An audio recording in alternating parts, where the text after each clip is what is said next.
જન્માષ્ટમીના બીજા દિવસે ભાગળ 4 રસ્તા ખાતે દહીં હાંડીનું આયોજન કરવામાં આવ્યું હતું, જેમાં સુરતના મહિલા ગોવિંદા મંદિર માટે પણ ખાસ દહીં હાંડીનું આયોજન કરવામાં આવ્યું છે। સુરતમાં કૃષ્ણ જન્મોત્સવની ધામધૂમથી ઉજવણી કરવામાં આવી રહી છે, ત્યારે ભાગળ 4 રસ્તા ખાતે મુખ્ય મટકી ફોડવા માટે અલગ અલગ મંડળો પહોંચ્યા હતા, જેને જોવા માટે શહેરભરમાંથી જનમેદની ઉમટી પડી હતી। પ્રથમવાર મહિલા મંડળ દ્વારા પણ ભાગળ 4 રસ્તા ખાતે મટકી ફોડવામાં આવી હતી। ઢોલ નગારા અને ગીત સંગીતના તાલે મટકી ફોડ કાર્યક્રમ યોજાયો હતો। ગોવિંદા મંદિર દ્વારા પોતાના રંગીન ડ્રેસ કોડમાં પહોંચીને અલગ અલગ કરતબ બતાવતા મટકી ફોડવા માટે પિરામિડ કરવામાં આવ્યા હતા। ગોવિંદા આલા રે સહિતના ગીતોના નાદ સાથે મટકી ફોડ કાર્યક્રમ યોજાયો હતો। ચુસ્ત પોલીસ બંદોબસ્ત સાથે યોજાયેલા આ કાર્યક્રમમાં મટકી ફોડના વિજેતાઓને 11,000નું પ્રથમ ઇનામ આપવામાં આવ્યું હતું, તો સાથે ટ્રોફી પણ એનાયત કરવામાં આવી હતી।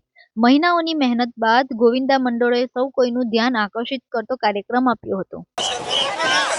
સુરત શહેર ગોવિંદા ઉત્સવ સમિતિ દ્વારા છેલ્લા 27 વર્ષથી ભાગળ 4 રસ્તા પર દહીં હાંડીનો કાર્યક્રમ થાય છે। મારે તો આ પહેલી વાર અહીંયા આવવાનું થયું છે, પણ જે માહોલ હું જોઈ રહ્યો છું, આટલી હજારોની સંખ્યામાં કદાચ જ કોઈ આવી રીતના ભેગા થતા હોય છે। પણ ગણેશભાઈ અને એની આખી ટીમને હું શુભેચ્છા પાઠવું છું કે આજે 26 વર્ષ તમે પૂર્ણ કર્યા છે, આગળ પણ આ રીતે કરતા રહો એવી આપને શુભેચ્છા। આ રીતની આયોજન આજે આપણે લિંબાયતમાં પણ રાખ્યું છે, ત્યાં તો 35 ફૂટ ઊંચી દહીં હાંડી રાખી છે અને જે દીકરીઓ છે એના માટે 20 ફૂટની છે। તો આપ સૌ ત્યાં ઉપસ્થિત રહો, આપ પધારો એવી આપ સૌથી પ્રાર્થના છે।